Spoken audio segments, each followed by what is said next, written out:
Hello dear UPSC aspirants, welcome to part 3 of our series of decoding UPSC prelims paper 2024.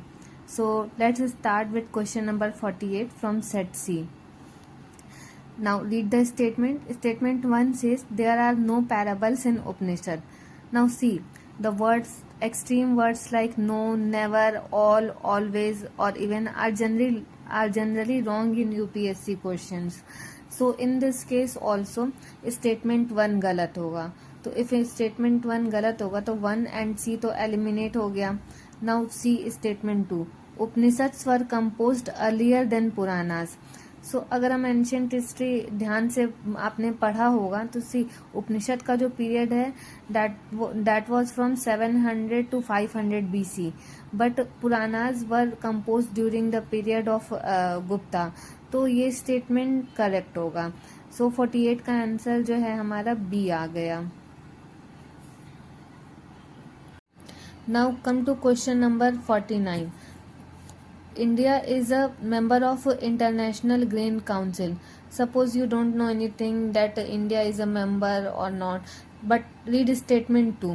A country needs to be a member of International Grain Council for exporting or importing rice and wheat. Do you think it's a correct statement? No, it's not. India वैसे तो second largest producer है grain की, और एक country जो है वो freely trade कर सकती है कहीं पे भी बिना किसी ऑर्गेनाइजेशन की मेंबरशिप लिए. तो ये स्टेटमेंट बाय लॉजिक भी ये स्टेटमेंट रॉन्ग लग रहा है. अगर हम स्टेटमेंट 2 को रॉन्ग करते हैं तो बी ऑप्शन गया, सी गया. अब now come to statement 1. As I said, India is the second largest producer of grain. तो ये चांसेस हैं कि इसके मेंबर इंडिया हो सकती है, बट ये 50-50 हो गया, हो भी सकती है नहीं भी हो सकती है. But if we take risk तो इसको हम करेक्ट कर सकते हैं, क्योंकि इंडिया प्रोड्यूस भी करती है प्लस ह्यूमैनिटेरियन बेसिस पे एड भी देती है. तो इस वजह से ये चांसेस हैं कि ये स्टेटमेंट करेक्ट हो सकता है. तो इसको अगर हम करेक्ट करते हैं, और आंसर की से भी मैंने मैच किया विजन और इनसाइट के, तो दोनों ने इसका आंसर जो है ए को करेक्ट रखा था और बी को incorrect. Okay, now come to question number 54. Which of the above is or are considered as financial instrument. अभी देखो 2 पढ़ो, मोटर व्हीकल्स. कहीं से भी कोई लॉजिक ही नहीं है कि मोटर व्हीकल्स जो है फाइनेंशियल इंस्ट्रूमेंट हो सकता है. So if statement 2 that is motor vehicle wrong है. So by this we could eliminate statement B and statement C. Now C statement 1 is automatically correct because it is given in option A and C. अगर ETF correct है and ETF is also related to finance, और currency swap तो finance से related है ही, तो दोनों ही स्टेटमेंट करेक्ट हो गया. By this method we can see कि हमारा जो आंसर डी है वो करेक्ट होगा. Okay, now come to question number 64. इस क्वेश्चन में ये पूछा है कि ऊपर in how many of the above activities radars be used. C radar are used for tracking और मॉनिटरिंग. तो और ऐसे क्वेश्चन में जनरली जो आंसर होते हैं ना वो सारे होते हैं, बट अगर हम बाय लॉजिक पे देखें तो मॉनिटरिंग के लिए क्या हो सकता है, identification of narcotics on passenger eight airport और इन एयरक्राफ्ट करेक्ट होगा. मॉनिटरिंग ऑफ प्रेसिपिटेशन ये भी करेक्ट होगा. And tracking of migration of animals, ये तीनों ही स्टेटमेंट इसके करेक्ट होंगे. तो 64 का सी जो है वो करेक्ट आंसर होगा. बट इस क्वेश्चन में विजन के आंसर की के अकॉर्डिंग ओनली 2 स्टेटमेंट करेक्ट होगा, बट इनसाइट में 3 करेक्ट दिया है, all 3. So let's see UPSC क्या आंसर देता है इसका. ओके, अब क्वेश्चन नंबर 72 देखते हैं. ये च्युइंगम के बारे में है. स्टेटमेंट 1 क्या कहता है, पढ़ो. Many chewing gums found in the market are considered a source of environmental pollution. Okay, ये तो करेक्ट लग रहा है. अभी स्टेटमेंट 2 पे आते हैं. Many chewing gum contains plastic as a gum base. Okay, ये भी करेक्ट लग रहा है. बट क्या इन दोनों में रिलेशनशिप है, दैट क्या स्टेटमेंट 1 को एक्सप्लेन कर रहा है। सी, कभी भी ऐसा कन्फ्यूज़न हो या फिर दोनों के रिलेशनशिप ड्रॉ करने में प्रॉब्लम हो तो हमें हमेशा बिकॉज वर्ड ऐड कर देना चाहिए और उसके बाद देखना चाहिए कि क्या रिलेशनशिप बन रहा है। अभी मैं आपको पढ़ के बताती हूँ। Many chewing-gums found in the market are considered a source of environmental pollution because many chewing-gum contains plastic as a base. See, अभी कनेक्शन लग रहा है दोनों स्टेटमेंट में, सो इसका आंसर होगा 1. That is, both statement 1 and statement 2 are correct and statement 2 explains statement 1. Okay, coming to question number 77. C, question क्या पूछा है, how many of the above are considered distributed energy resource. ऐसे energy resource जिसका distribution हो सकता है। अब option देखो, battery storage, biomass generators, fuel cell, rooftop solar photovoltaic units. ये चारों हैं जिनसे एनर्जी जो है इसमें स्टोर होता है और स्टोर होकर के डिस्ट्रीब्यूट होता है। बायोलॉजिकली भी देखें तो ये चारों ऑप्शन ही करेक्ट हुए। सो 77 का D answer would be the correct answer of 77 question. Okay, अभी 88 क्वेश्चन देखते हैं। How many of the above trees are actually native to India. जिसने भी पुष्पा मूवी देखी है ना, वो ये क्वेश्चन तो डेफिनेटली कर लेता। सी, रेड सैंडल जो है वी हैव रेड, और पुष्पा मूवी में भी देखा था कि रेड सैंडल जो है वो नेटिव है साउथ इंडिया का। इवन इसकी स्मगलिंग के लिए भी ये काफ़ी न्यूज़ में रहता है, तो ये तो नेटिव है, ये करेक्ट हो गया। बट कैश्यू और पपायास हमने स्पेक्ट्रम में भी पढ़ा है कि ये as a plantation crop Europeans ने इंट्रोड्यूस किया था इंडिया में। तो इस वजह से हमारे प्रायर नॉलेज से स्टेटमेंट 1 एंड 2 तो रॉन्ग हो गया और स्टेटमेंट 3 इसका इनकरेक्ट है। So only 1 will be the answer of question number 80।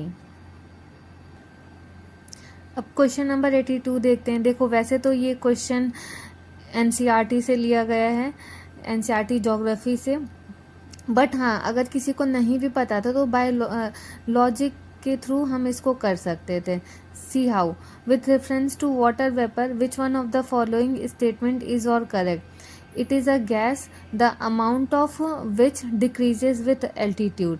चलो ठीक है, ये गैस है और एल्टीट्यूड के साथ में इसकी अमाउंट डिक्रीज होती है, ये करेक्ट है। लेकिन अभी नेक्स्ट देखो, it's percentage is maximum at the poles. जो सरफेस से एल्टीट्यूड का जो रिलेशनशिप होता है, सेम वही रिलेशनशिप इक्वेटर से पोल का होता है। तो वाटर वेपर अगर एल्टीट्यूड के साथ डिक्रीज होती है तो जाहिर सी बात है कि वो पोल पे भी डिक्रीज ही होगी, मैक्सिमम नहीं होगी, मिनिमम होगी। तो स्टेटमेंट 2 जो है वो इनकरेक्ट हुआ एंड 82 का ए जो है करेक्ट आंसर बनता है। अब क्वेश्चन नंबर 83 पे आते हैं। 83 में मुझे पहले का मैंने 2 फीचर्स पढ़ा, annual and daily range of temperature is low and precipitation occurs through out the year. तो मुझे लगा कि ये दोनों फीचर्स तो इक्वेटोरियल क्लाइमेट का है, बट मैंने स्टेटमेंट 3 जो है ध्यान से नहीं पढ़ा। स्टेटमेंट 3 क्या बोलता है, precipitation varies between 50 centimeter to 250 centimeter, but in case of equatorial climate precipitation जो है वो 200 to 250 सेंटीमीटर होता है। और मैंने इसको ध्यान से नहीं पढ़ा, जिसकी वजह से मैं इसको इक्वेटोरियल क्लाइमेट करके आई हूँ, बट ये तीनों फीचर्स ही मरीन वेस्ट कोस्ट क्लाइमेट के हैं। बट हाँ, अगर कभी आप ये पढ़ेंगे तो आप ज़रूर ये तीनों चीज़, minimum range, maximum range, precipitation और अमाउंट ऑफ प्रेसिपिटेशन ज़रूर ध्यान दीजिएगा। Okay, let's see question number 91। See, statement 1 and statement 2 के फॉर्म में जो क्वेश्चन पूछता है ना, वो हमारे लिए ज़्यादा इजी हो जाता है, क्योंकि अगर हमें पता है ना कि एक स्टेटमेंट करेक्ट है या एक इनकरेक्ट है तो हम इजीली जो है क्वेश्चन आंसर पे आ सकते हैं। अभी हम स्टेटमेंट देखते हैं क्या बोलता है। Statement 1 says the atmosphere is heated more by incoming solar radiation than by terrestrial radiation. Statement 2 says carbon dioxide and other greenhouse gases in the atmosphere are good absorber of long wave radiation. अभी देखो statement 2 है, क्योंकि ये हम पढ़ते भी हैं कि एब्जॉर्बर है। दूसरी बात, इसी वजह से क्लाइमेट चेंज हो रहा है, क्योंकि एटमॉस्फेयर में CO2 का अमाउंट ज़्यादा हो गया है। बट स्टेटमेंट 1 देखो कि इनकमिंग सोलर रेडिएशन से ज़्यादा हो रहा है, ये रॉन्ग है। हमने पढ़ा है कि जो टेरेस्ट्रियल रेडिएशन होता है वो CO2 और अदर गैसेस जो है अब्जॉर्ब कर रहे हैं, जिसके वजह से हमारा अर्थ जो है वो हीट आइलैंड बनते जा रहा है। तो ऐसे स्टेटमेंट 1 जो है इनकरेक्ट होगा। Now see in which option statement 1 incorrect is given. Okay, it is given in option D. So D will be the answer of 91 question number. Okay, now see question number 92. इसमें भी same logic apply होगा जो मैंने आपको question number 72 में बताया था। Statement पढ़ते हैं पहले, फिर देखते हैं। Statement 1 says thickness of the troposphere at the equator is much greater as compare to the poles. ठीक है, इक्वेटर पे थिकनेस कम होता है, ज़्यादा होता है। Okay, this one is correct statement. Now statement 2 पढ़ते हैं। At the equator heat is transported to great heights by a strong convectional current.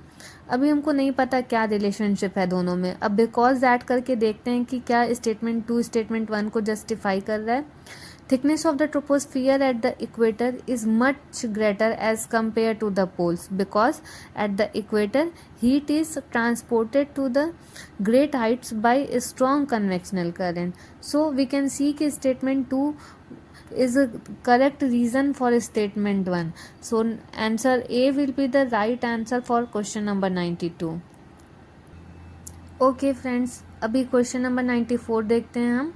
Which one of the following is or are correct inference or inferences from isothermal map in the months of January? तो ये जनवरी की बात कर रहा है।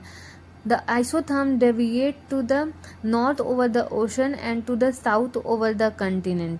Okay, जनवरी की बात कर रहा है ये, और जनवरी में बोल रहा है कि आइसोथर्म नॉर्थ होता है ओशन पे।